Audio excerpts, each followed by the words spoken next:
Levítico capítulo 19, versículo 1 y 2. Levítico 19, capítulo 19, versículo 1 y 2.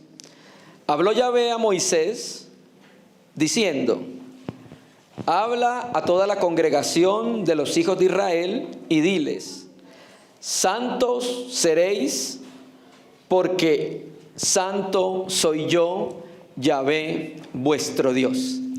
Hermanos amados, paz del Señor. Dios es un ser trascendente que va más allá de nuestra comprensión. Pero Dios ha decidido revelarse a la humanidad a través de la creación, que es lo que llaman los teólogos la revelación natural. Y se ha revelado a través de su Hijo y a través de las Escrituras, que es lo que se conoce como la revelación especial.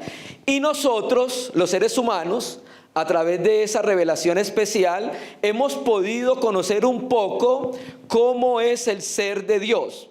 Hemos podido conocer un poco las perfecciones, los atributos de ese Dios trascendente. Y hay un atributo, hay una perfección del Dios trascendente que más se repite en las Escrituras. No porque sea el atributo que más sobresalga en el ser divino, sino que hay un atributo que más se repite en la Biblia por causa del hombre, y es su santidad.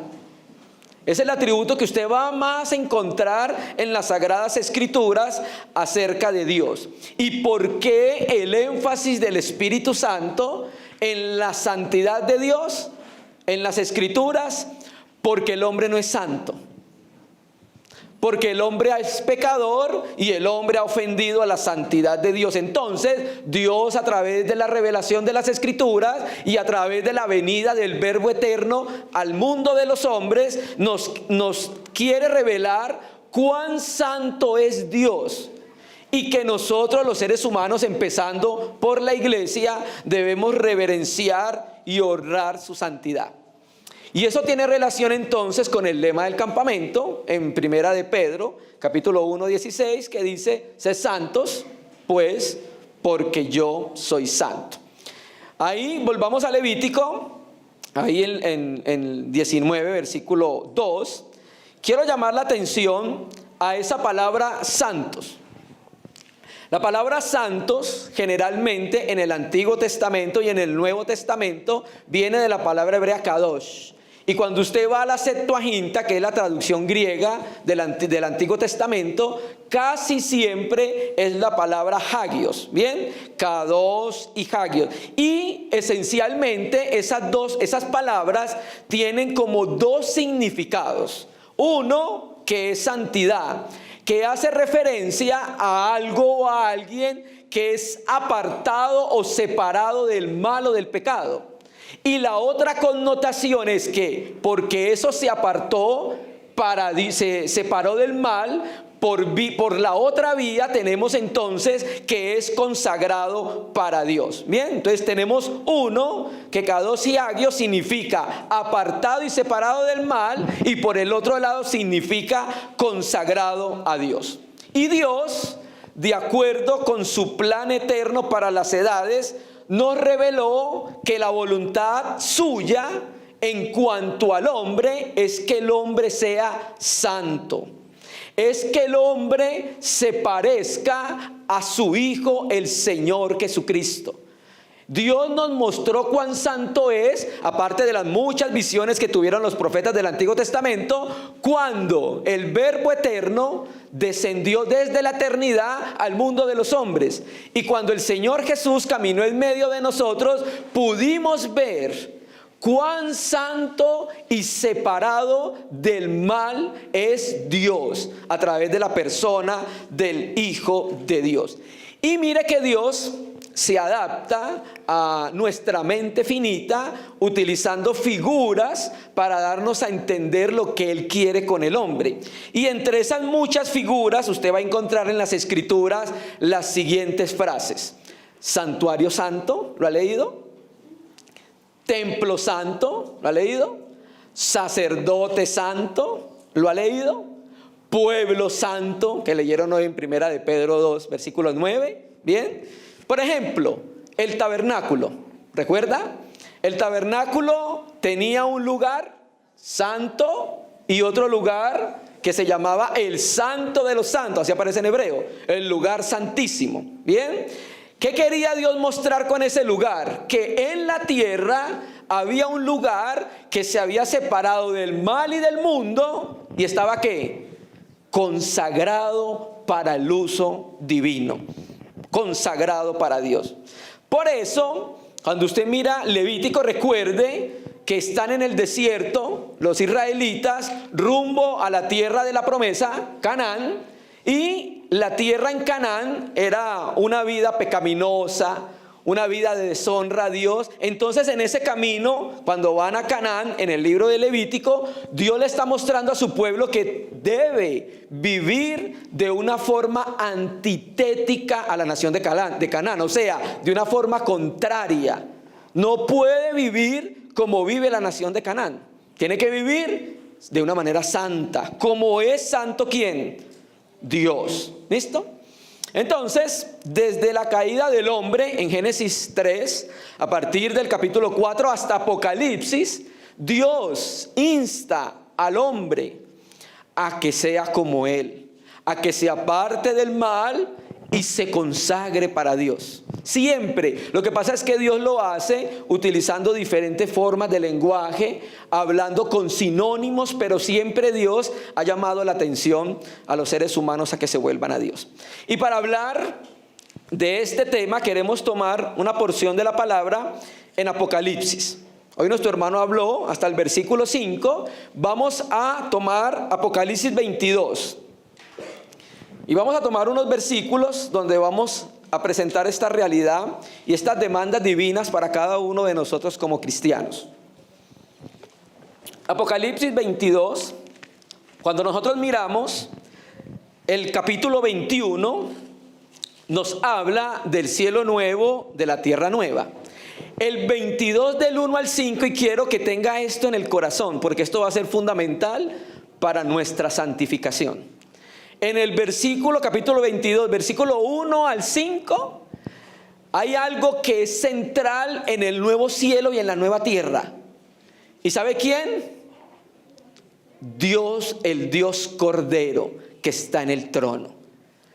Eso es lo central, no solo del universo, sino de la nueva Jerusalén en el cielo nuevo y en la tierra nueva. Eso es lo central. Y quiero que guardemos eso en el corazón, porque eso lo vamos a utilizar como base revelacional para poder tener una vida santa, una vida consagrada. En el capítulo de ahí sigue del 6, 22:6 al 21, ya es como la conclusión del libro, el epílogo del libro, y ahí vemos nosotros en esa conclusión una porción que nosotros queremos leer. ¿Ven? En el capítulo 22 del 1 al 5, Robin Mons en su comentario Apocalipsis dice que pareciera que ese capítulo 22 del 1 al 5 es como la restauración del Edén, porque habla de características propias del Edén, del huerto de las delicias. Por ejemplo, habla del árbol de la vida que estaba en el huerto de las delicias. Por ejemplo, habla de un río que fluye del trono de Dios y del Cordero, que naturalmente hace referencia al Espíritu Santo. Recuerde que en Génesis había en el huerto de las delicias un río con 4 brazos. Habla de que no va a haber más maldición ahí. Recuerde lo que pasó en el libro en Génesis, en el huerto de las delicias. La tierra fue maldecida por causa del pecado del hombre. Entonces, él muestra como si fuera una restauración original del Edén. El hombre se colocó en Edén, pecó, pero ahora aparece en el nuevo cielo, en la nueva tierra, un hombre nuevo, un hombre renovado, ¿sí? Una nueva creación. Entonces es como una continuación o culminación del propósito de Dios. En el capítulo 22, del 6 al 21, tenemos nosotros la intervención de varios actores. Por ejemplo, en el capítulo 6, en el versículo 6, tenemos al ángel interviniendo, que es el mismo ángel del 21:9. Tenemos en el versículo 7 a Cristo interviniendo. Tenemos en el versículo 8 a Juan, en el versículo 9 al 11 al ángel, y tengamos presente que ese 9 a 11 es donde vamos a compartir. Bien, tenemos del 12 al 16 la intervención de Cristo. Tenemos en el 17a al Espíritu y la iglesia. Tenemos en el 17b al 19 a Juan. En el 20a tenemos a Cristo. En el 20b tenemos a la iglesia. Y en el versículo 21 tenemos a Juan. Independientemente de que hable la iglesia, de que hable el ángel, lo que vamos a escuchar en la palabra siempre va a ser la voz de Cristo para nosotros, sino que utiliza esos medios. Al ángel, recuerden que la revelación de Apocalipsis vino por un ángel que el propio Señor Jesús envió. Bien, bueno, vamos al versículo donde vamos a compartir en el 22:10. 22:10 y 11. 22:10. Aquí es el ángel el que habla. Dice, y me dijo,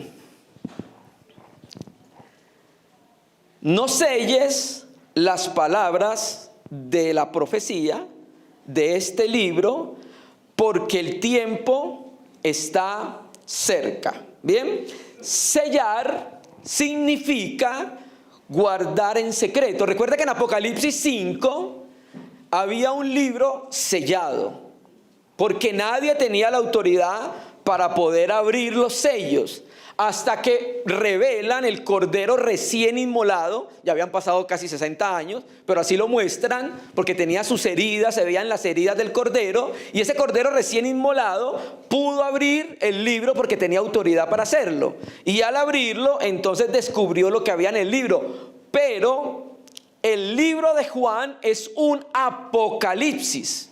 Recuerde que la palabra apocalipsis, así aparece en el griego, es una transliteración. En el Nuevo Testamento, los escritores muchas veces traducen palabras y transliteran palabras. Por ejemplo, Cristo. Cristo no es una traducción del griego, sino una transliteración, porque la palabra Christos significa, si lo traducimos, sería ungido Mesías. Por ejemplo, la palabra ángel generalmente se translitera y se coloca como ángel, pero sí se traduce en Lucas cuando habla de Juan el Bautista, que dice, he aquí yo envío mi mensajero delante de tu faz. ¿Lo ha leído? Esa palabra mensajero es ángel. Aquí Apocalipsis es una transliteración de la palabra Apocalipsis. Y todo el libro que está haciendo Juan, que está escribiendo Juan, es un apocalipsis. Apocalipsis significa descubrir el velo. ¿Bien? Entonces, como es una revelación, no se puede sellar. Como es una revelación, se descubrió el velo, entonces por eso se le dice a Juan, Juan, no selles las palabras del libro, porque el tiempo final se acerca. Por eso no se puede sellar el libro. Juan debe publicar esta revelación a la iglesia, y el mundo tiene que publicar, y la iglesia tiene que publicar esta revelación al mundo para saber lo que Dios está haciendo y lo que Dios va a hacer. Esto es muy parecido al lenguaje de Daniel. ¿Recuerda? Que a Daniel se le dice que sí sella el libro. Vamos a leerlo un momentico ahí en Daniel. Volvemos nuevamente ahí a Apocalipsis. Daniel, capítulo 12, un momento. Versículo 4. Daniel 12, versículo 4. Pero tú, Daniel, cierra las palabras y sella este libro hasta el tiempo del fin. Muchos correrán de aquí para allá y la ciencia aumentará. Entonces, a Daniel se le dijo que sellara el libro porque las profecías que estaba dando Daniel no eran para su tiempo. No eran para el tiempo de Daniel. Eran para el tiempo del fin. Pero a Juan se le pide que no selle el libro. ¿Por qué? Porque esas profecías son para los últimos tiempos. Y los últimos tiempos van desde la primera venida de Jesucristo hasta su segunda venida de Jesucristo. Y estamos entrando en esos tiempos, en esa recta final, hermanos. Es sino que usted mire el mundo y se dé cuenta que efectivamente todo se está encauzando para ir en contra de nuestro Señor y de su Cristo, hermanos. ¿Bien? Entonces no puede sellar este libro porque el tiempo está cerca y este mensaje de juicio y esperanza tiene que ser proclamado al mundo por la iglesia. Bien, Entonces el mensaje de Apocalipsis debe proclamarse con urgencia porque el tiempo está cerca de que nuestro amado Salvador, el Rey del universo, irrumpa nuevamente, los cielos se abran y aparezca acá en esta tierra nuevamente. ¿Bien? Y mire que el versículo 11, que es donde nos queremos entrar, y vamos a tener que tratar algunos temas fundamentales por causa de algunos hermanos más nuevos y que nos visitan. El versículo 11 es la proyección de 10. Va a mostrar la urgencia de por qué no se debe sellar las palabras del libro de Apocalipsis. Y ahí es donde nos queremos entrar. Vamos al 11, 22:11. Presta atención a lo que dice el ángel que quedó incrustado en la profecía de Apocalipsis. El que es injusto, sea injusto todavía. Y el que es inmundo, sea inmundo todavía. Y el que es justo, practique la justicia todavía. Y el que es santo, santifíquese todavía. Bien, quiero leer de la Biblia textual, acá la tengo. Y el que es injusto sea aún más injusto. Y el que es inmundo sea aún más inmundo. Y el que es justo sea aún más justo. Y el que es santo sea aún más santo. Este es el texto que vamos a utilizar para compartir en esta noche. Esto es un llamamiento del Espíritu Santo al lector irredento y creyente, o sea, el que no ha sido redimido y el que no ha sido y el que ya fue redimido. Es un llamamiento para que uno, el que ya fue redimido, reoriente su vida hacia Dios. Uno, para eso es la profecía. Y dos, es un llamamiento para el que no ha sido redimido y puede aceptar el evangelio de gracia por medio de la fe en la obra de Jesucristo. Es un llamamiento del Señor. Cuando usted mira el libro de Apocalipsis y empieza a mirar los juicios de los sellos, de las trompetas, hay algo particular que Dios estaba buscando con esos juicios. ¿Y sabe qué dice el libro de Apocalipsis? Y no se arrepintieron de sus obras. Es un llamamiento del Señor a través de esa profecía a que los hombres se vuelvan a Dios. Los que no han sido redimidos sean redimidos, y los que el Señor nos salvó nos volvamos cada vez más al Señor en santidad y en consagración, en entrega al Señor, en servicio al Señor.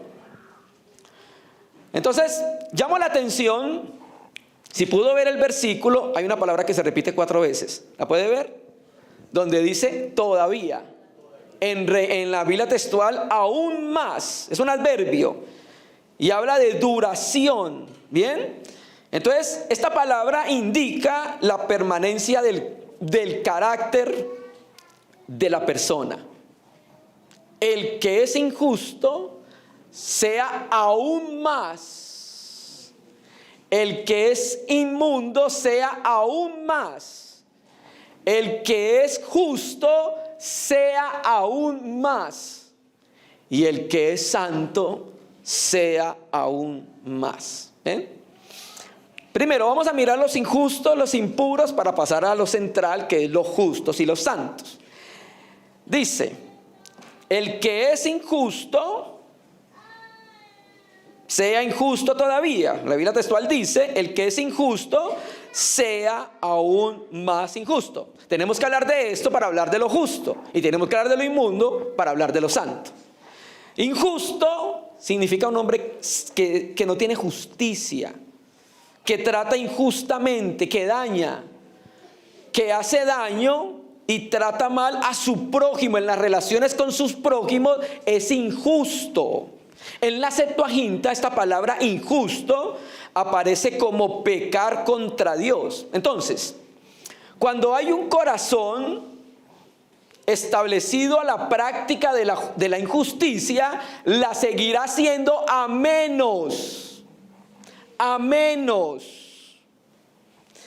que escuche las palabras de esta profecía y vuelva su corazón a Dios en arrepentimiento y acepte el evangelio de gracia. Si hace eso, no seguirá en la injusticia. Es injusto porque no tiene la justicia de Cristo. ¿Por qué no tiene la justicia de Cristo? No porque Dios no se la haya ofrecido. Dios le ofreció a toda la raza humana poder ser justo en la persona de su Hijo. El sacrificio del Cordero del Señor Jesús proveyó una base de salvación para toda la raza humana. O sea, toda la raza humana es salvable en Cristo. ¿Estamos de acuerdo? Por supuesto, porque el sacrificio de la cruz le proveyó al Padre la base necesaria para poder perdonar a toda la raza humana. Sabemos que toda la raza humana no va a ser salva, pero si toda la raza humana se arrepintiera, fuera perdonado, porque el ofrecimiento de salvación y de justicia se halla en la obra de Jesucristo. Entonces no es porque no son justos, no porque Dios no le haya ofrecido la justicia de Cristo.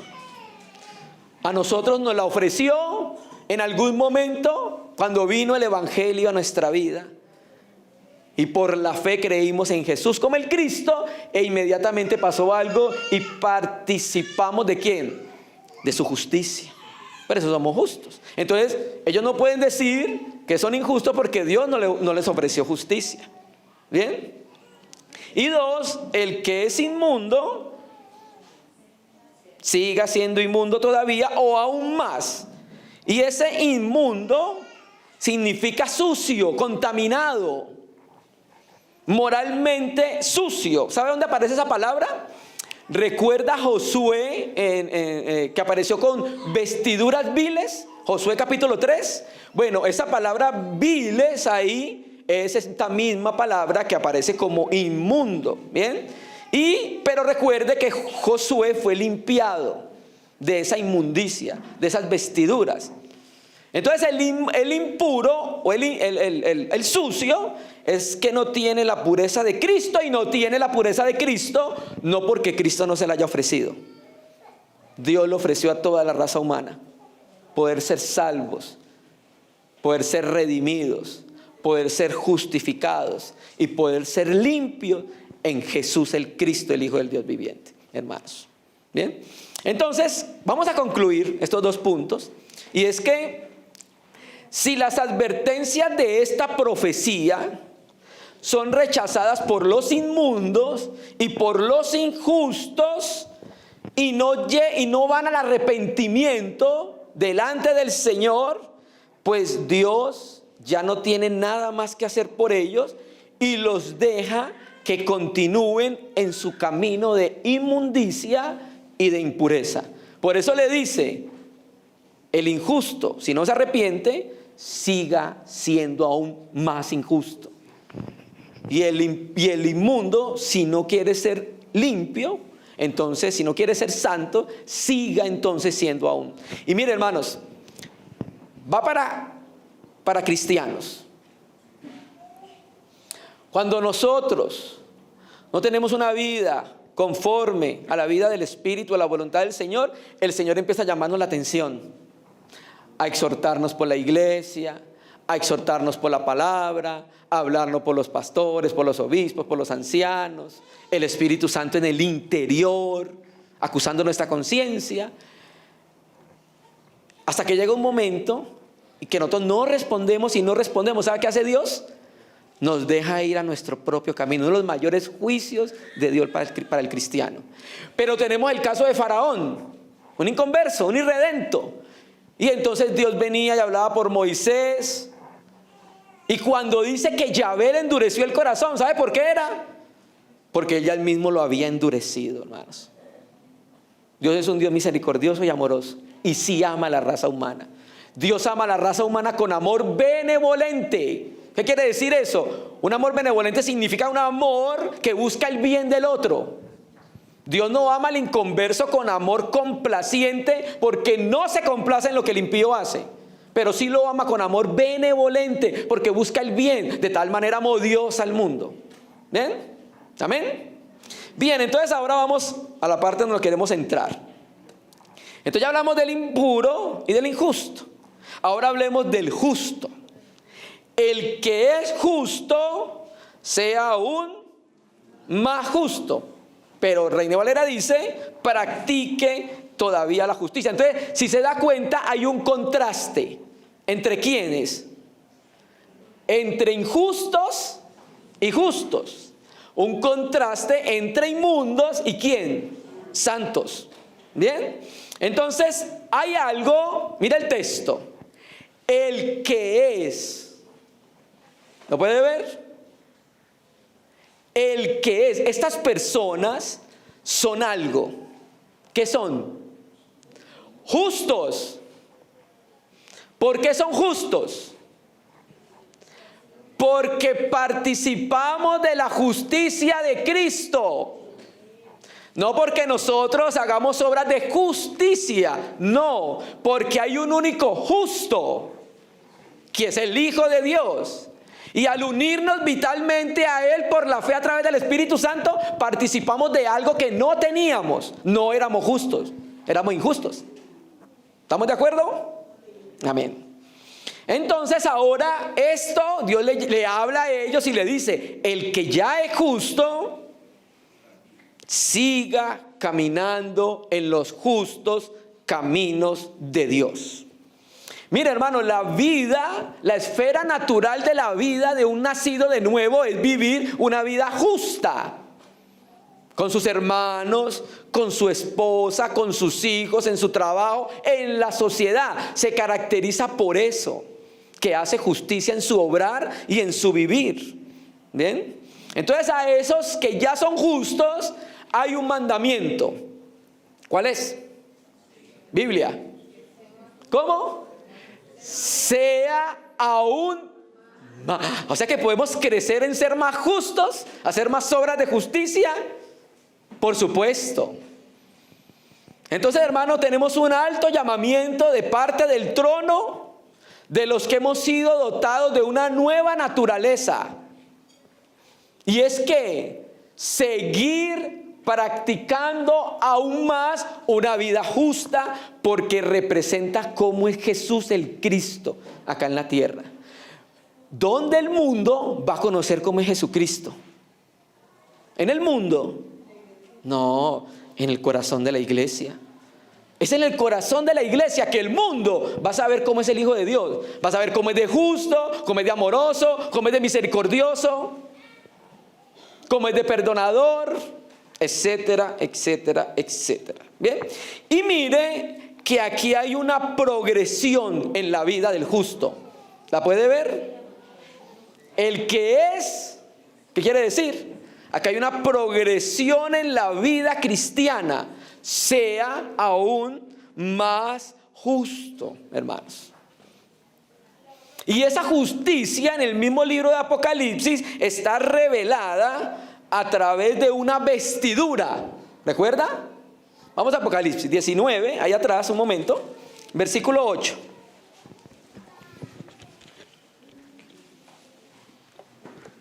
Apocalipsis 19, versículo 8.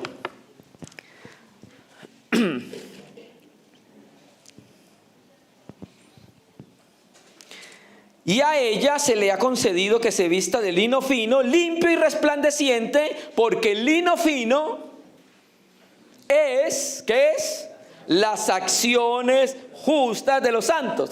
Estas vestiduras son tipificadas por las acciones, por el vivir de la persona. ¿Bien? Entonces el justo debe seguir practicando la justicia, aunque viva en un ambiente de injusticia.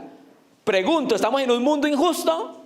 Sí. ¿En su trabajo hay injusticia? Sí. ¿En su entorno social hay injusticia? Sí. ¿En su ciudad hay injusticia? Sí. ¿En su país hay injusticia? Sí. Entonces en ese entorno somos llamados a vivir una vida justa, hermanos. Y el justo tiene que aprender a vivir en justicia en medio de lo que Dios va a hacer en los últimos tiempos, hermanos. ¿Bien? Entonces, hermano, es un llamamiento de lo alto para que reorientemos cada día más nuestra vida al Señor. cada día más. Ahora, esto va lo mismo para el santo, que vamos a mirar el que es santo. ¿Qué lleva a un creyente a vivir justamente? Según el contexto que hemos venido leyendo del capítulo 22 de Apocalipsis,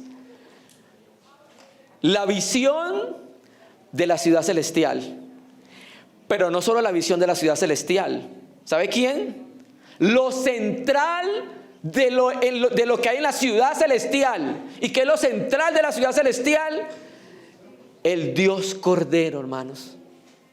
El Dios Cordero es lo que impulsa al creyente a que viva su vida justa. Es la centralidad del nuevo cielo y la nueva tierra y la nueva Jerusalén. Amén. Bien, entonces, aquí Dios termina diciéndole a ellos que el tiempo que resta hasta el cumplimiento de la profecía, seguirán practicando la justicia porque es la esfera natural de su vida, porque tienen una nueva naturaleza. Bien, ahora vamos a la segunda parte donde nos queremos centrar un poco más. Vamos a aplicar unos conceptos básicos por causa de algunos hermanos más nuevos que nos visitan. La parte B o D.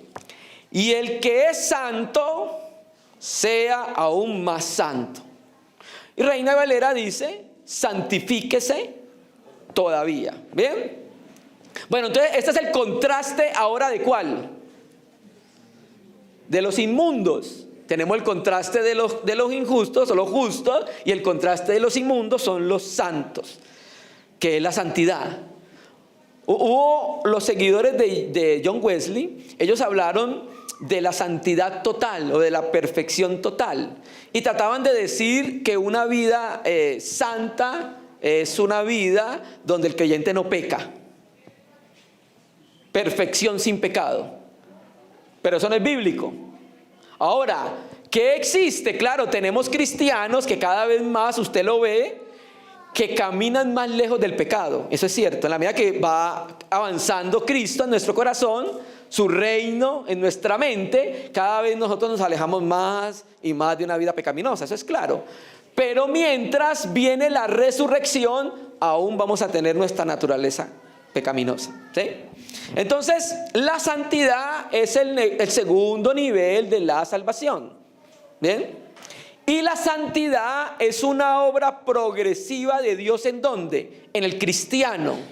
Ojo, el único que puede progresar en una vida santa son los creyentes. ¿Estamos de acuerdo? Porque hay un elemento que tienen en su interior que Dios usa como base para trabajar. Y se llama el Paráclitos, el Espíritu Santo. Es desde ahí donde el Dios va a trabajar para que los que son santos sean aún más santos. ¿Bien? Y entonces en este segundo nivel de la salvación, el primer nivel de la salvación es la liberación de la condenación eterna, de la liberación de la condenación del pecado. El segundo nivel es la liberación del dominio del poder del pecado. Y el tercer nivel es la liberación de la presencia del pecado en la vida del cristiano. Ahora, mire el texto y va a pasar lo mismo con el que es justo. Aquí dice, el que es santo. Ustedes saben que el romanismo enseñan que una persona es santa después de habérsele demostrado que hizo tantos milagros, y entonces después al tiempo lo canonizan y lo llaman como santo. Y lo veneran y todo el asunto.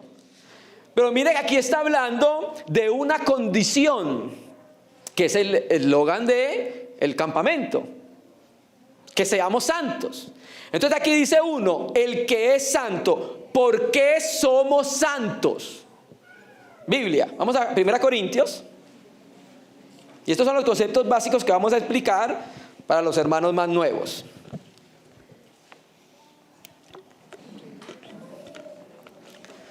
1 Corintios 1, versículo 1 y 2. 1 Corintios 1, versículo 1 y 2. Pablo, llamado a ser apóstol de Jesucristo por la voluntad de Dios, y el hermano Sóstenes, a la iglesia de Dios que está en Corintio, a los santificados en Cristo Jesús, llamados a ser santos, con todos los que en cualquier lugar invocan el nombre de nuestro Señor Jesucristo, Señor de ellos y nuestros. Mire bien el texto, el versículo 2. Mire que el texto dice claramente, 1, que fuimos santificados. ¿Lo ve? Pero el mismo texto también tiene otro llamamiento. ¿Cuál es? A ser santos. Entonces viene la pregunta, ¿somos o vamos a ser? ¿Bien? Bien. Voy a hablar un momento breve, de una manera práctica, digámoslo así, de gramática griega, pero voy a mostrárselo de una manera que ustedes puedan entenderlo claritamente. Aquí, ese verbo santificado, ¿lo ve ahí? Donde dice a los santificados. Bien, ese verbo está en el griego en tiempo perfecto, esa es su forma verbal. Y de manera práctica, que usted lo pueda entender, un verbo en tiempo perfecto significa una acción que ocurrió en el tiempo pasado, pero los resultados continúan en el presente. ¿Ven? Ocurrió en el tiempo pasado, pero continúan en el presente. Y por estar en voz pasiva, también está en voz pasiva, quiere decir que alguien hizo la acción sobre la persona. Entonces miren lo que pasa. Por eso la gramática, si se sabe usar, tiene beneficio para la casa de Dios. Algo pasó en el tiempo pasado de los corintios. Algo pasó en nuestro tiempo pasado. ¿Qué pasó? Alguien nos santificó. Aleluya. Y como está en voz pasiva, quiere decir que yo no puedo hacer la acción. ¿Quién de nosotros tenía la capacidad de volverse santo? ¿Quién? Por eso el verbo, el griego tiene 3 voces: activa, pasiva y media. La activa, yo tomo agua. La pasiva es que alguien me da el agua a mí, hace la acción sobre mí. Entonces quiere decir que como yo no podía santificarme, alguien vino a mi vida y me santificó. Y ahí mismo en Corintios dice, a los santificados, mire su Biblia, ¿ve esa preposición en? Esa es la esfera donde somos santificados, hermanos. Qué precioso que Dios hizo algo por nosotros que no podíamos hacer. Entonces por eso somos santos. ¿Estás seguro, hermano? Pero es que yo ayer pequé, yo ayer ofendí a mi esposa, iba en el supermercado y ¿será que soy santo? Sí, porque estamos en Cristo. ¿Bien? Entonces en un momento de nuestra historia, algunos hace 5 minutos, algunos hace 1 año, algunos hace 20, 30 años, pasó algo en su vida. Dios irrumpió en su vida y lo volvió un santo. ¿Estás seguro? Por supuesto, hermano. Y nos acostamos contentos y felices porque somos santos por estar en Cristo. ¿Bien? Y mire, ¿que eso qué quiere decir? Que fuimos separados del mundo y consagrados para el uso del Dios Altísimo. Amén. Amén. Y por eso entonces ahí viene la segunda parte que habla de responsabilidad. Llamados a ser santos. Esto es somos, pero somos llamados, porque la santidad de que habla 1 Corintios es una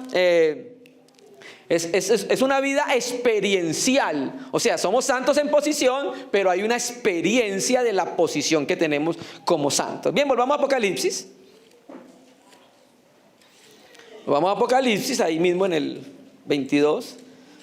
Entonces dice, el que es santo, otra vez, sea aún más santo. Perdóneme, utilizo otra vez la gramática. El verbo está en imperativo. En el Nuevo Testamento griego, cuando hay un imperativo, significa una orden, un mandamiento. ¿Y cómo lo entendemos en términos prácticos para la iglesia? Responsabilidad. ¿De verdad, hermanos? Sí. La santificación, el vivir separados y consagrados a Dios, comporta una responsabilidad por parte del creyente. ¿En qué sentido? Claro, tenemos que decir que es una obra propia del Espíritu Santo, pero si tenemos un cristiano que no es dócil a su palabra, que no es obediente a su palabra, que no se somete a su palabra, y no se somete a la voluntad de Dios, no se va a poder ver en él el fruto de la santidad. Hay un comentarista, Paul Ben-Wer, habla acerca del panorama del Nuevo Testamento y dice que el tema principal de Corintios se llama el fruto de la santificación. Porque los corintios eran santos por posición, pero no eran santos en experiencia. ¿Estamos de acuerdo? Tenían problemas de división, tenían problemas de inmoralidad sexual, pleito entre los hermanos, no podían arreglar las cosas en el espíritu, sino que tenían que ir allá al consultorio de abogados, hermanos demandando a los hermanos. ¿Bien? Problemas de superioridad en cuanto a la fe, porque algunos hermanos eran muy débiles, todavía comían de lo sacrificado a los ídolos, otros no. Problemas con los dones espirituales, porque no los estaban usando en amor. Capítulo 12, dones espirituales. Capítulo 14, hablar en lenguas. Y entre el 12 y 14 está el 13. Ay, hermano, qué descubrimiento. No, ¿sabe por qué? Por eso. Porque casi es como un regaño el capítulo 13. Ustedes no saben utilizar los dones en amor. Y por eso viene el 13 ahí incrustado entre los dones espirituales, hermanos. ¿Bien? Problemas porque se metieron unos falsos y dijeron, no hay resurrección, es espiritual. Y viene Pablo y... Entonces mire que ellos eran santos, pero no se palpaba, se tocaba que eran apartados. No se olía a santidad, hermanos. ¿Ven? Entonces, el que es santo, santifíquese todavía. ¿Bien?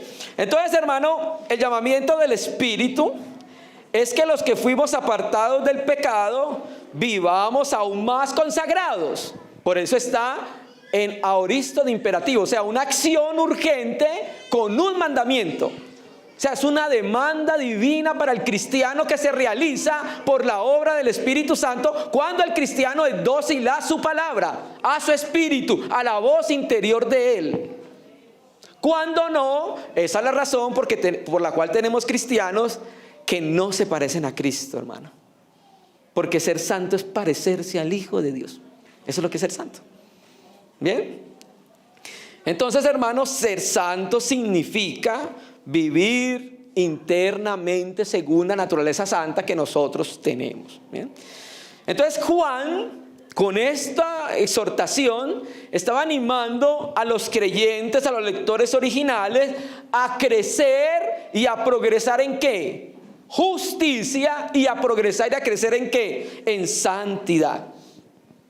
Los inmundos e impuros escuchan la profecía y siguen de largo. No se acercan a Dios. En cambio, los justos y los santos escuchan la profecía y caminan más a la justicia y caminan más a la santidad, hermanos. Amén. Bien. Entonces aquí vemos que hay una progresión tanto de la inmundicia e injusticia y hay una progresión de la santidad y la justicia. El que sea santo sea aún más santo. Ahora, vamos a ver un versículo. Vamos a 1 Tesalonicenses, un texto muy conocido por los hermanos. ¿Hasta qué horas tenemos? 1 Tesalonicenses 5.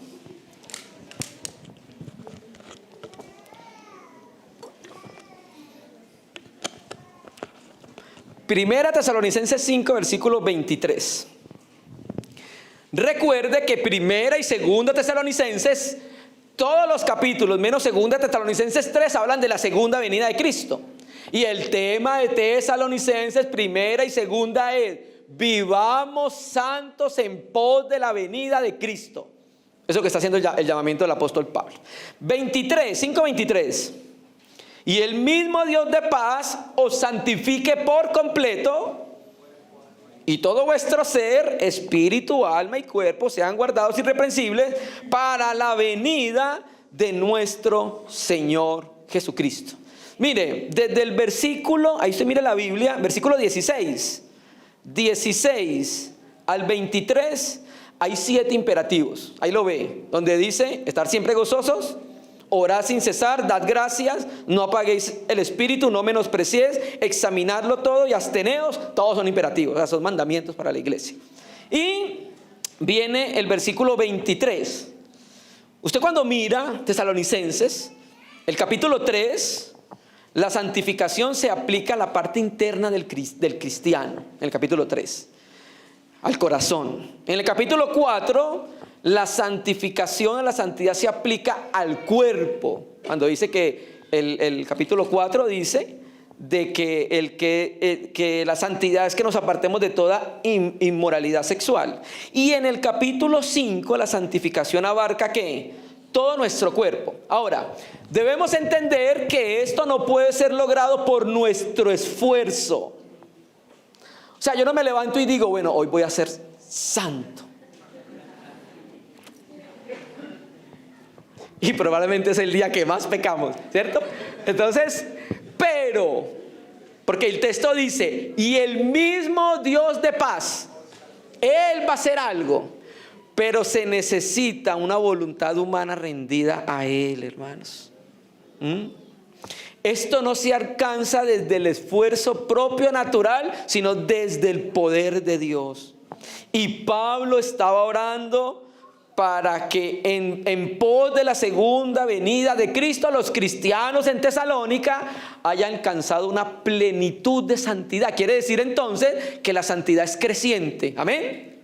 El que es santo sea aún más santo, hermanos.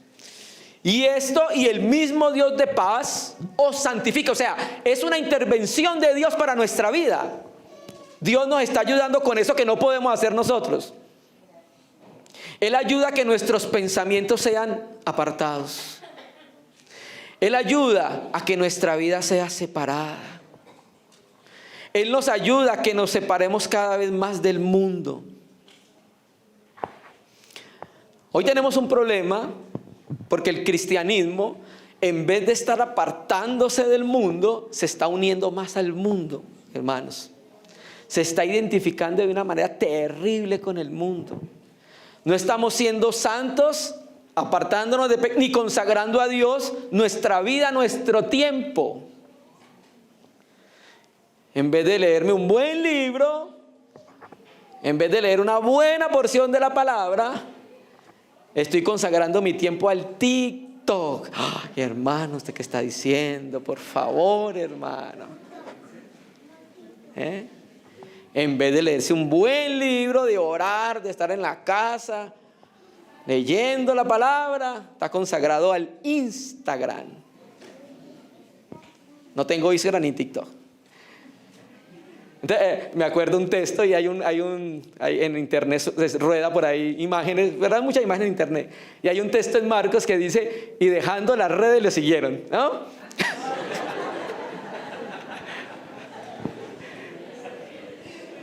Mire que estamos consagrando lo que somos es al mundo. Nuestra fuerza la estamos consagrando, siendo que fuimos separados para consagrarnos a Él. Tiempo, mente, hogar, recursos. Nuestros recursos también son consagrados para el Señor. Y cuando Dios avanza en la fe de un cristiano, el Señor se vuelve también Señor del bolsillo del cristiano. ¿Bien? Entonces, hermano, esto viene desde los cielos con un poder divino, que es la energía divina, que es una de las palabras favoritas de Pablo, energía, que es el Espíritu Santo. ¿Cómo va a hacer Dios eso en nuestra vida? En el tiempo que queda vamos a mostrar 3 maneras cómo lo va a hacer el Señor. 1, Isaías, capítulo 6, Ezequiel, capítulo 1, Amós y el apóstol Pablo, en Hechos 9, nos dan un principio de la base para la consagración al Señor. ¿Y sabe cuál es? Una visión de lo glorioso que es el Hijo de Dios. Por eso volvemos a Apocalipsis 22, 1 al 5. Lo central de la nueva Jerusalén, del nuevo cielo y la nueva tierra, es Cristo en el trono. Y eso central es lo que lo está utilizando el Espíritu Santo como base para después decirle a los cristianos: si usted es santo, conságrese. Si usted es justo, siga siendo justo. Y eso es lo que pasó en la vida de todos esos profetas y apóstoles. La visión de Jesucristo glorificado causó en ellos una consagración. una separación absoluta del mundo y una consagración al Señor. Que eso está implícito en la obra de Dios en Israel y en la iglesia. ¿Qué hizo Dios con Israel? Lo apartó del mundo. ¿De dónde? De Egipto. ¿Qué hizo Dios con la iglesia? Eclesía, sacados fuera del mundo. O sea, es el mismo principio, hermanos. 2, hay algo que hace que crezcamos en santidad. Yo sé que ustedes lo saben. Juan 17, vamos a leerlo. Juan 17, en la oración que está haciendo el Señor, recuerde Juan 13, 14, 15, 16, 17, ocurre en la misma noche. Todo ocurre en la misma noche antes del Señor ser entregado. Y Juan 17 dice, lo conocemos: santifícalos en tu verdad, tu palabra es verdad. O sea, que la palabra tiene un poder sobrenatural para operar en nuestra mente y corazón, para hacernos cada vez más ¿qué? Santos. Por eso expongámonos a la Biblia, a la palabra del Señor. Bien. Romanos 1:16, lo conocemos. Porque no me avergüenzo del evangelio, que es poder, dinamis, viene de dínamo. El dínamo es una fuerza constante. Entonces la palabra tiene un poder constante ¿de qué? De salvar al inconverso y a nosotros de nosotros mismos. El poder, la palabra, hermano, que comporta un poder sobrenatural. Entonces por eso la palabra tiene un poder que va a hacer algo en nuestra vida, y es que va a hacer que nosotros seamos cada vez más santos y más purificados. ¿Estamos de acuerdo? Amén. Y Hebreos 12, versículo 10, hay algo más que va a causar que podamos vivir una vida santa, pero esto no nos va a gustar. Hebreos 12, versículo 10. Y aquellos, ciertamente, nuestros padres terrenales, por pocos días nos disciplinaban como a ellos les parecía, pero para lo que nos es provechoso, ¿para qué? Participemos ¿de qué? De su santidad. O sea, hermano, usted me está diciendo que la disciplina va a hacer que yo sea más santo. Amén. Mira, hermanos, los que somos padres, que hemos visto crecer a nuestros hijos, nos hemos dado cuenta el efecto que ha ocurrido de la disciplina a nuestros hijos. ¿Por qué? Porque nuestro corazón necesita ser corregido. Todos nuestros corazones necesitan ser corregidos. Entonces la disciplina del Espíritu Santo en la vida del cristiano va a hacer que ese cristiano tenga una aureola aquí en la cabeza.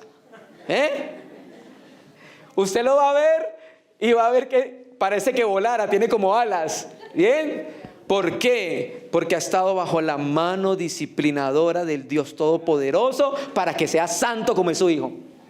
Amén. Amén, hermanos. Y terminemos entonces, aquí ya yo entonces terminemos con la responsabilidad. 2 Corintios 7, versículo 1. 2 Corintios 7, versículo 1.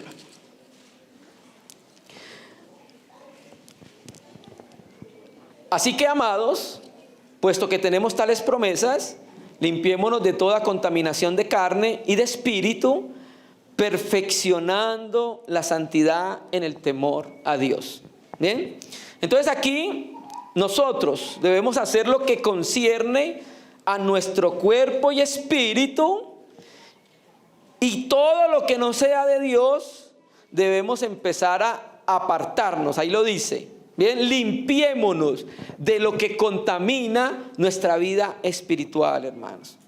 Hermanos, nosotros no somos santos por la erradicación y eliminación del pecado, porque aún lo tenemos, hermanos. El pecado está allí. Hay un ejemplo que un hermano utiliza, me gusta mucho para esto. Él dice: en nuestro cuerpo tenemos millones de gérmenes. ¿O quién no tiene gérmenes? Todos tenemos millones de gérmenes, ¿cierto? Y él dice, si nosotros dormimos bien, si comemos bien, aunque tengamos gérmenes, nuestro cuerpo ¿cómo permanece? Pues saludable. ¿Listo? Ahora, el tener salud no significa que no tengamos gérmenes, ¿cierto? Lo mismo pasa con la santidad, hermanos. Yo soy santo no porque mi pecado fue eliminado, no porque no tenga pecado. Hermano, pero es que hay un texto en Romanos 6 que dice que Él destruyó el cuerpo del pecado. ¿Han leído? Resulta que ahí la palabra destruir, catargeo, no es destruir, sino hacer inoperante. La Biblia textual traduce desactivar el poder del pecado. Entonces el pecado no es que fue quitado de nosotros. Lo mismo que pasa con los gérmenes. ¿Bien? Nosotros somos santos no porque nuestro pecado fue eliminado. Mis pecados, o sea, mi naturaleza está presente, pecaminosa, así como los gérmenes están presentes. ¿Bien? Entonces, hermano, ser santo es separarnos de la carne, del mundo, consagrarnos al Señor, a su servicio, a sus intereses. Cuando somos santos, los hermanos reconocen que vivimos una vida separada, hermano. Usted lo ve, usted lo palpa y ve y dice, este hermano, esta hermana vive una vida separada. ¿Usted recuerda cuando pasaba Eliseo por la casa de la mujer importante de Sunén? Pasaba y entonces la mujer le dice al esposo, ese que pasa por ahí es un varón santo de Dios, hermano. Un varón separado. ¿Bien? Entonces, hermanos, que el Señor nos limpie para ser más santos. Y los que somos santos, seamos aún más santos, hermano. Amén. Vamos a orar. Señor, hoy venimos a tu presencia.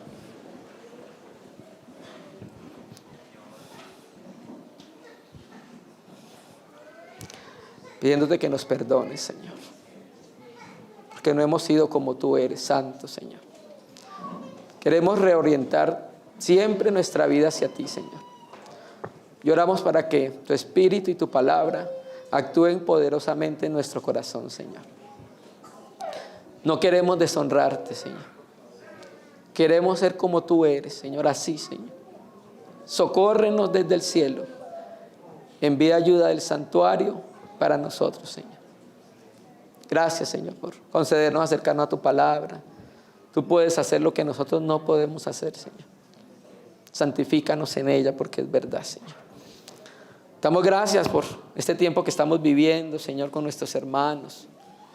Que este sea un tiempo de gloria, que sea un tiempo de honra y de alabanza para ti, Señor. Te honramos, Señor. Queremos seguir estando en ese buen espíritu de recibir de ti, Señor, para ser transformados, Señor, para ser moldeados. Te agradecemos por este tiempo, Señor. Y queremos que tú, Hijo de Dios, seas magnificado en nuestros corazones, Padre. En el nombre de Jesús, Señor. Amén.